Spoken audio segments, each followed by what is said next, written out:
Como introducción a los balances de materia y energía, se define la ley de la conservación de la energía y de la masa, que postula que la masa y la energía total de un sistema se conservan.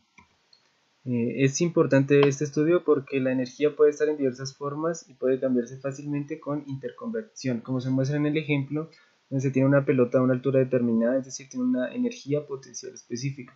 Al soltarla, esta energía potencial se transforma en energía cinética por la velocidad que va adquiriendo en la caída. Es de interés relacionar el contenido de energía con variables medibles como la temperatura y la presión. Las cantidades de importancias físicas en balance de energía son la composición, la fase y la temperatura, entre otras. Para definir algunas propiedades macroscópicas para propósitos de estos estudios, tenemos las propiedades extensivas, que son propiedades aditivas proporcionales al tamaño del sistema, como la masa, el volumen o el contenido de energía.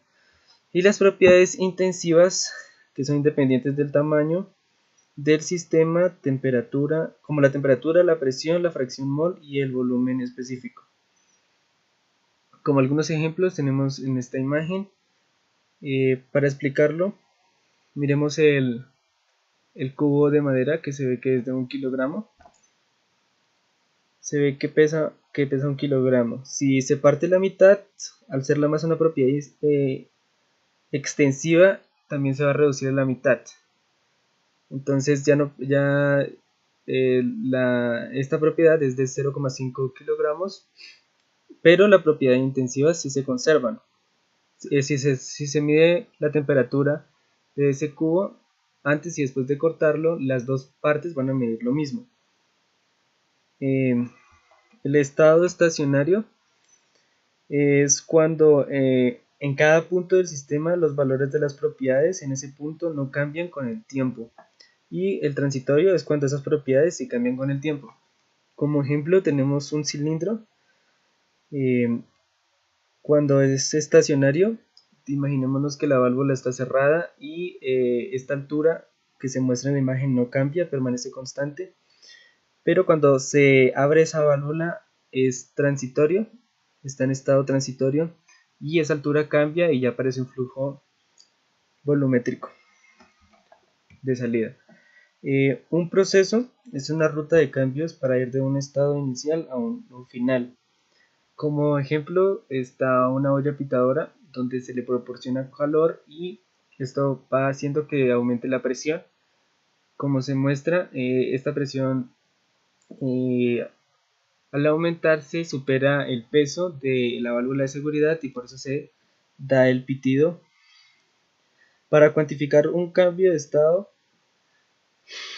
se utilizan las funciones de estado, que son relaciones cuantitativas entre las propiedades intensivas de un sistema. Esto solo depende del sistema, es decir, es independiente de la ruta o proceso seguida para llegar a dicho estado. En un proceso, aquí se muestra la ecuación general de la energía. Entonces, como la energía no puede crearse ni destruirse en un proceso, para todos los casos se debe cumplir que la entrada de energía al sistema desde los alrededores es igual a la salida de energía del sistema hacia los alrededores más la acumulación de energía dentro del sistema. Como ejemplo tenemos algunos tipos de energías como la química, mecánica, calorífica, térmica, eléctrica y entre otras. Para explicar lo que es una función de estado, tomamos como ejemplo la entalpía, que es muy importante. La entalpía es una función de estado, por lo tanto no se pueden calcular valores absolutos de H, que es como se define la entalpía. Por lo tanto, se debe calcular valores de referencia arbitrarios. Es decir que cuando se va a las tablas de propiedades termodinámicas, el valor que se reporta ahí es un delta de entalpías de un estado final a un estado inicial. Por esto, debe haber concordancia en cuando se toman de diferentes fuentes las propiedades, teniendo en cuenta de que se hayan tomado desde el mismo punto de referencia.